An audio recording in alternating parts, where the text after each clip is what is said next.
I'm Paul Wiley, Director of Product Development and Engineering here at Yale Industries. I'm here today to talk to you about our newest folding machine. It is the Mark VII high-speed folder. This machine will come to you packaged in a skid in a crate and will have several components to it. When you first pull the machine out of the box, this is the main component that you will see. You will also have in separate boxes within the box, you will have two fold tables. This being fold table number 1.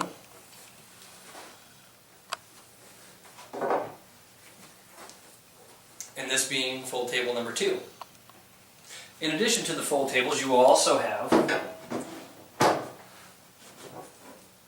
a motorized exit conveyor,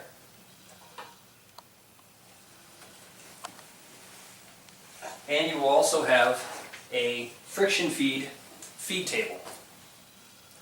All these components will of course have to be installed on the machine.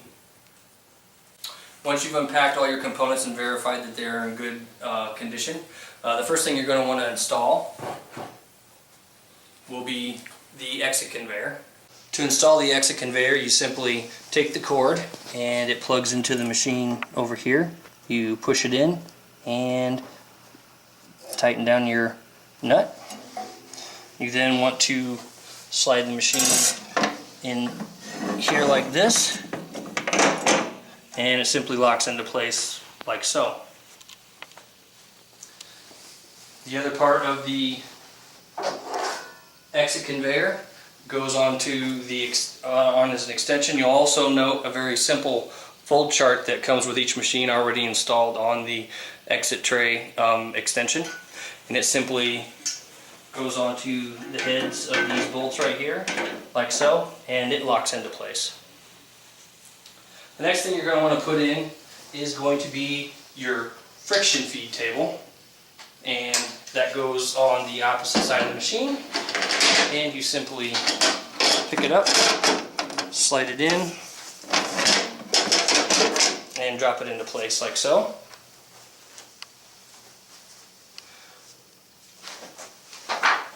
The next thing you're going to want to install is your fold table number 1. Fold table number 1 is very easy to delineate from fold table number 2. It is longer than fold table number 2. Fold table number 1 always goes on the upper side, and it just snaps into place. And fold table number 2 goes underneath the feed tray and snaps into place in the same manner. And you can see that was very easy to install. It actually probably takes more time to unpack it than it actually does to put all those pieces in there. To give you a little idea of some of the features that come on the new Mark VII High Speed, paper range. This machine will run from 16-pound bond up to 80-pound cover. It will also run paper from 3.5 inches wide by 4.25 inches long up to 14 inches wide by 20 inches long. It comes with adjusting paper guides. The paper guides can of course be adjusted to run the ranges that I just gave you as far as paper width, and then this table is able to accommodate up to 20-inch long paper. Additional features that this machine comes with: it comes with a variable speed for the fold speed itself. It also comes with a variable speed for the exit conveyor. Now, the exit conveyor, since it is ran off of a separate motor, the speed needs to be adjusted proportionally to the speed that you're running the folding machine at.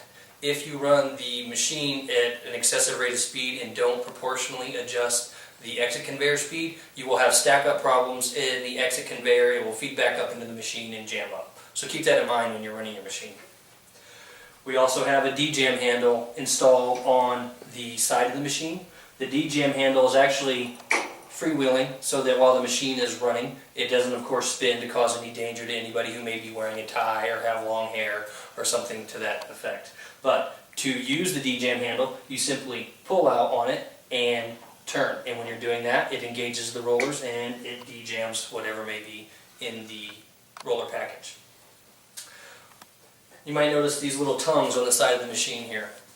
These are actually the types of features that you see on high-end floor model machines that you see in printers. And what these are for is to actually adjust the gaps between the rollers.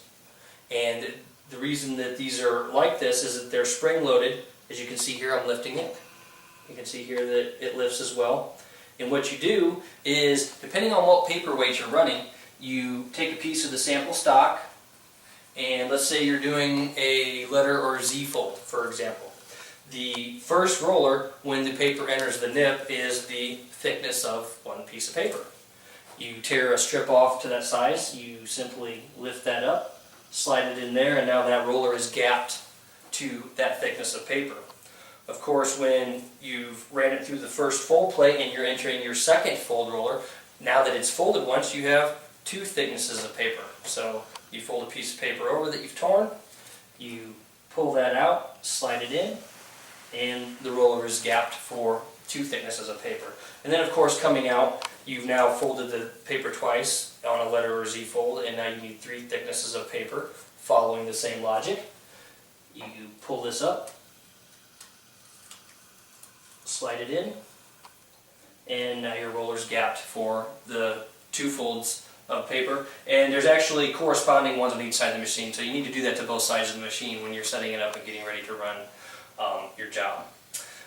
This machine's also equipped with a simple fold chart.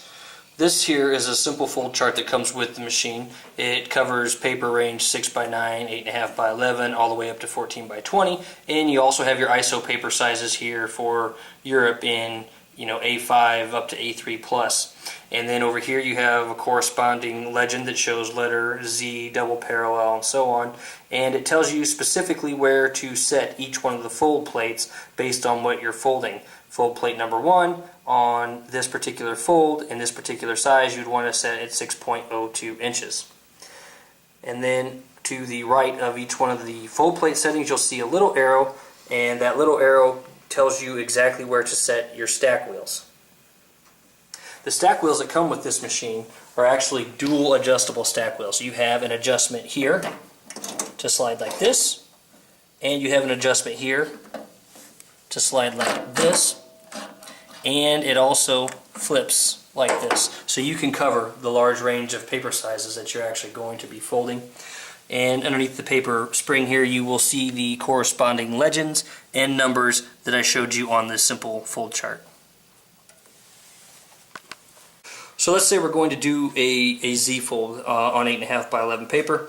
You simply loosen up the nuts to slide the paper guides, and you'll see the legend on the side here. And for a Z fold on 8.5 by 11, you need to set fold table number 1 at about 3.67 inches. To convert it to fractions, 675 is 5/8, so you want to set it right at about 3 5/8 inches. And you can see on the legend here, I've got it right at about 3 5/8 inches. You tighten it down, and you make sure you're set equally on the other side to get as square a fold as possible. Now, a lot of times you'll be dealing with stock that's not perfectly square cut, and when you're doing that, you have to be able to adjust your fold stops independently for non-square paper, and that's what these two knobs right here do. It gives you micro adjustment on the paper stop from side to side. Now that we've set the first fold table, I'm going to pull the second fold table out because it's a little easier to set it that way. And this was set up for a letter fold before, and the second fold on a Z and letter fold are exactly the same, and you can see this one's already set at 3.67 inches. You reinstall your second fold plate, and now your machine is set up and ready to run your 8.5 by 11 in a Z fold configuration. I talked a little bit about the paper range that this machine can run.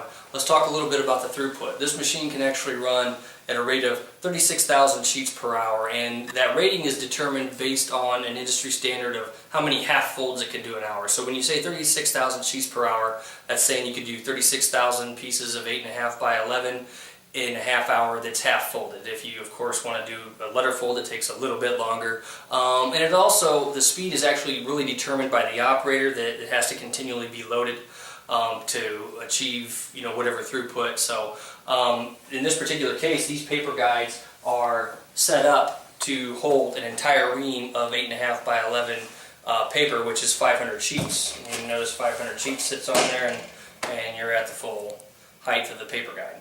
You of course don't have to run 500 sheets. You may only want to run 375 or 200, whatever the case may be. But once you've got all that set, your machine's now ready to be ran. Okay, once you've set up all the components that go on the machine and you've gotten it ready to fold, you want to also get it ready for the paper that you're going to be running, and that's also a determinant as to where your sheet separator needs to be set. You can see here that I'm clearly sliding the paper in and out of the sheet separator. This knob right here adjusts it, and you want to pull it in and out until you start to get some grabbing by that sheet separator, and then you're going to have a pretty good feed on it. You want to get just a slight grab, and again, this is variable. I mean, climate conditions, humidity in the air, things like that are going to vary how paper feeds in a paper folder. So, you can't expect to just drop your stack on here and start running it and walk away, because environmental conditions can change, feeding conditions of folding machine. So, just like any other folder, you may have to tweak with the sheet separator. To turn your machine on, you simply power the switch on. You can see here that you have a red LED counter that counts the number of sheets that you've folded. As I alluded to earlier, this is your fold speed. This goes from 1 to 8, which of course 1 being the lowest, 8 being the fastest, but you can turn the machine on, and it starts to go very slowly, and you won't be able to hear me in a moment as I turn it on.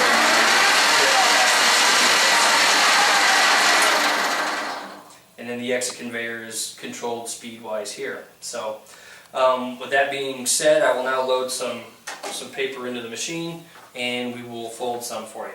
One of the things that you can do is you could put the paper in here to stop, or you can drop it in on a run, and it'll continue to feed.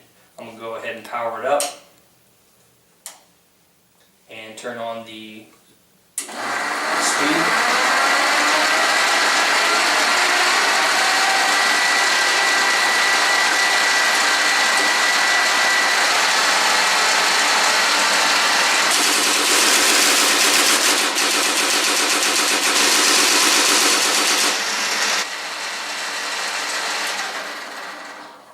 The Mark VII also comes with a score perf cartridge that can be used should the job require such a need. The cartridge simply plugs in and plugs out. You simply depress these buttons and you remove the cartridge. And then what you do to do your scoring or perfing job, you remove this hex cap right here, pull this off, you pull these off, and then the score and perf wheel that come with it and the backup hubs would get mounted on here, and then you would reinstall it back into the machine to do the score perf job. Now, to do a score perf job, you of course can't fold at the same time, because if you have a score perf wheel on the shafts here, it's going to score perf whatever it is that you're folding.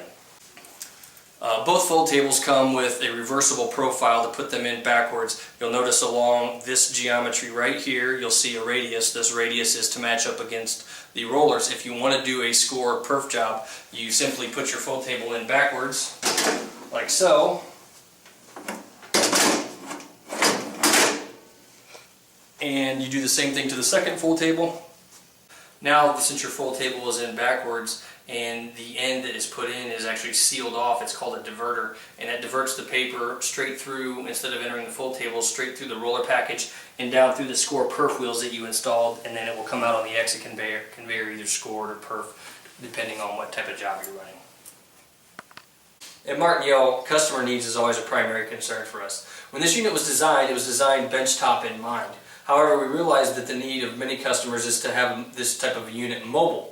So we designed a stand that can be purchased separately, that the unit's custom fit on. It has indents in it for the legs to fit in, and it has roller casters on the bottom as well. In addition to the use for the friction feed, this stand was also designed to hold an air pump. We will have an air feed version of this machine out sometime spring 2013. If you have any additional questions about the American-produced product here at Martin Yale, please contact our customer service at the 1-800 number you see below.